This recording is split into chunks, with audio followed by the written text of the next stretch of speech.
follow the leader. It's probably a whole lot easier when you're a kid than when you're a grown-up.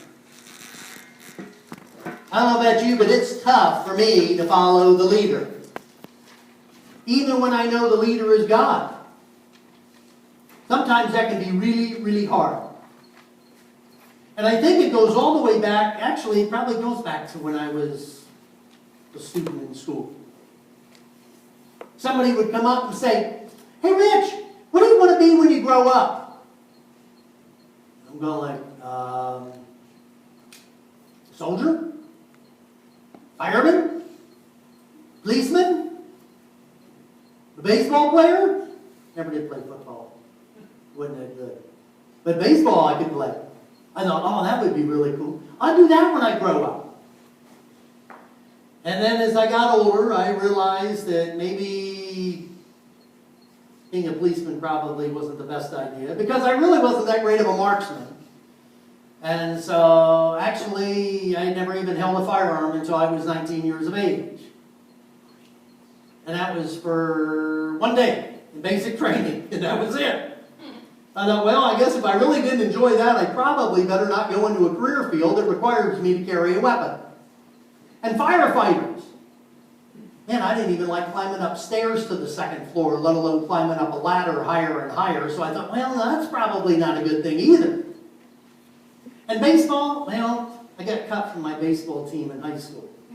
So maybe my chances of being a professional baseball player were kind of out the window too. All kinds of things I thought I wanted to do, but they just never quite worked out. And then I thought, you know what I really would like to do is I'd like to be a teacher. So after high school and some time in the service, I went into college and I studied to become a teacher. And, well, you probably know the story that probably lasted about a year after I graduated. But I did get two things out of going to school to be a teacher. Number one, I got my degree, and that was good. At least I showed that I was persistent in getting my studies. And second of all, I met Mimi. And that was probably better than even the persistency of getting a degree. So I thought, okay, well, it worked out all right. And then after that, I kind of did a little bit of this and a little bit of that, and I didn't know what I wanted to do. And finally, at about age 36, I finally told Mimi, I said, you know, this is really the pits. I said, I'm married, we got two kids, and I don't know what I want to be when I grow up. And I'm thinking, this is really no good at all. And as we've talked before, and we'll talk in future times where we're looking at the story, there was something about seeking someone who is wiser than we are to be able to ask them questions and to listen to their advice and to follow their advice. So I did.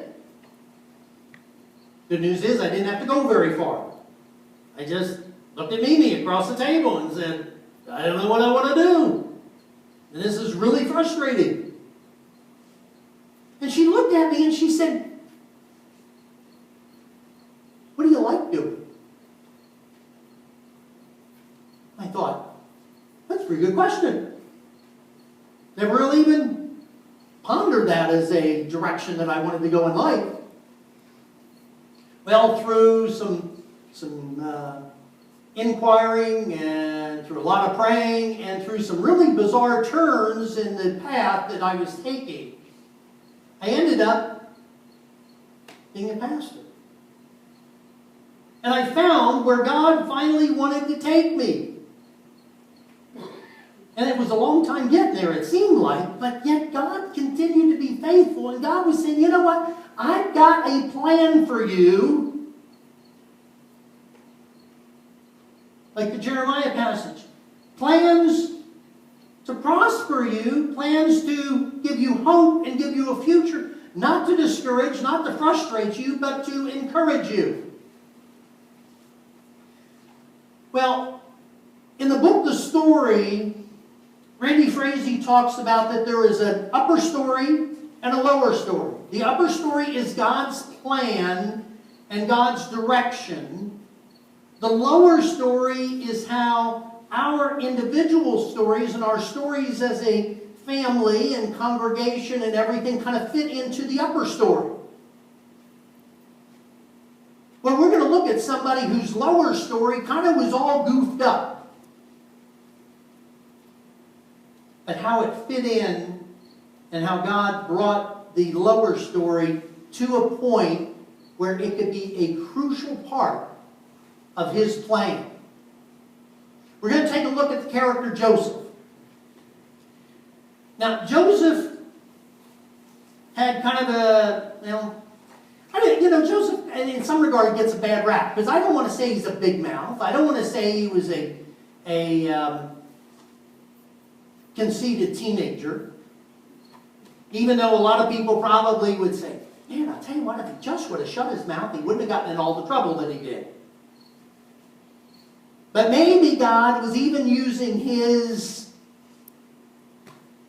bragging, some would say, in God's plan to save His nation, to save the people of Israel.